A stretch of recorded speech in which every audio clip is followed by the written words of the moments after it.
бардыгы тең мыйзам чегинде болуш керек деп айтабыз. Бирок зордуктоо бир нерсе бул бизнеске айланып кетти деп айтылып жатат. Болбосо анда мен арызымды албайм. Соодалашууга өтүп калган жагдайлар баягындай бизде коркунуч бар да ушундай жагдайларгачы. Сотко кылмыш иш өткөндөн кийин сотко ыйгарым укук берилиш керек кыскартканга. Далили жок эле көрсөтмө менен гана соттолуп кетишип атат.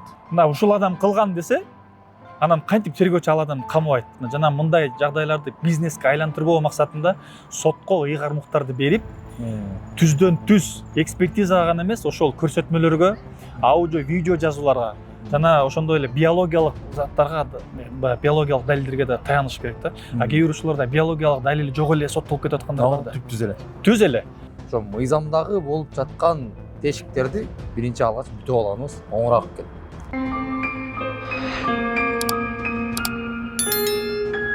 Урматтуу көрүүчүлөр, мен кече жакында эле ошо зордуктоо боюнча адамдардын кайрылуусун чыгарган болчумун. Анда бейкүнөө жерден камалып, ал тургай соодалашып, укук коргоо органдарынын айрым кызматкерлеринин бир кара мүртөз ойлоруна кириптер болуп калгандагы жарандардын ой пикирин ошо кайрылуу катары чыгарган элек. Ошол боюнча бүгүн юрист Нурсултан Жаныбековго дагы жолуктук.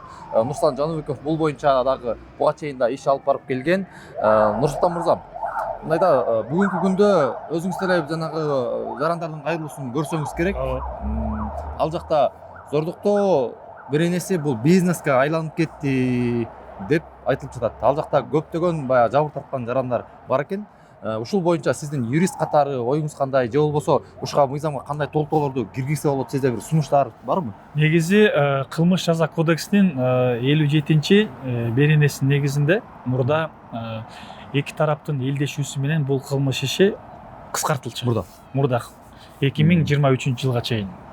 Анан кийин бул кылмыш жаза кодексине өзгөртүүлөр кирип, элдешсе дагы, элдешпесе дагы бул кылмыш иши козголуп, адамдар эркиндигинен ажырашып алат да. Бул беренелерден жада калса шарттуу пробация да берилбей калды. Себеби дегенде коомчулукта ар кандай баягындай окуялар болуп, резонанстуу жагдайлар жаралып калгандан кийин бул жагдай баардыгына бирдей мамиле болуп калды да. Анан менин баягындай иш жүзүмдө, практикада биз баягында көп катышабыз да. Жарандардын көбү, мисалы, эгер чындап эле жабырлануучулар баягында айтса, мен жабырландым, бул окуя боюнча мага эч кандай акча каражат да кереги жок, моралдык чыгым да кереги жок, бул адам өзүнүн жазасын алсын десе, анда биз баардыгыбыз колдоп, бул боюнча баягындай түз көз карашта болот элек да. А бирок азыр мындай болуп атпайбы, баягындай арыз түшкөндөн кийин жүйүгө каттайт арыздычы. Жүйүгө каттагандан кийин 10 күн ичинде баягындай кылмышын козгоо же козгобоо боюнча тергөөчүнүн укуктары бар. Ал кайсыл учурда козгойт? Эгерде баягындай арызды албай койсо 10 күн ичиндечи, арызды албай койсо, же болбосо чакыртып албаса, ал козгойт. Ошол учурларда, айрым учурларда кездешип калды. Ошол 10 күндө баягы мисалы арыз жазылганга карата чакырат дагы айтышат. Тиги сен үстүңөн арыз түштү, элдешсең элдешип ал, 10 күн убактың бар деген маанидо. Ошондо кээ бир жабырлануучулар баягындай өздөрүнүн укуктарынан кыянат пайдаланышат да.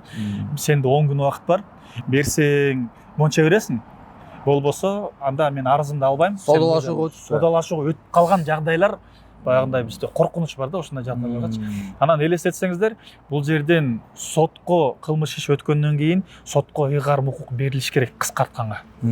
Соттун гана ыйгарым укуктары болсо, эгер эки тарап элдешсе, эгерде эки тарап бири-бирине кечиришсе, анда жок дегенде баягындай пробациябы, же болбосо элдешүү түрү мененби, же башка камак менен байланышпаганбы, же штрафпы, ошондой берилиш керек да. Жок дегенде. Себеби дегенде бул Конституцияда деле мындай да баягында худшайшее положение кабыл алынганга болбойт да.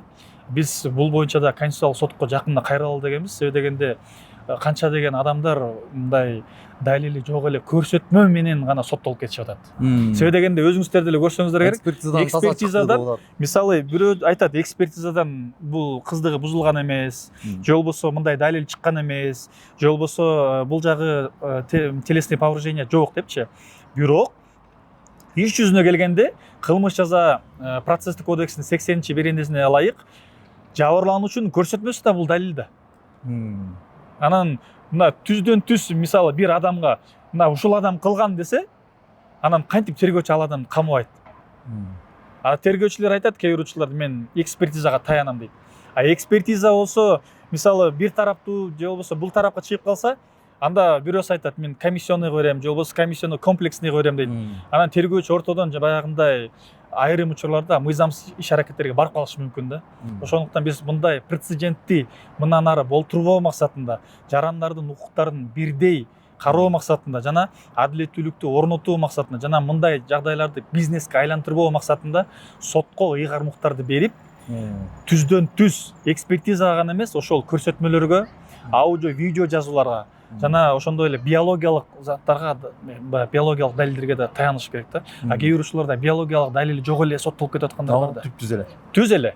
Көрсөтмөнүн негизинен элечи. Болду ошол эле. Ошондуктан мындай жагдайды мен кагаз түрүндө дагы, конституциялык сотко дагы биз жакында кайрылабыз.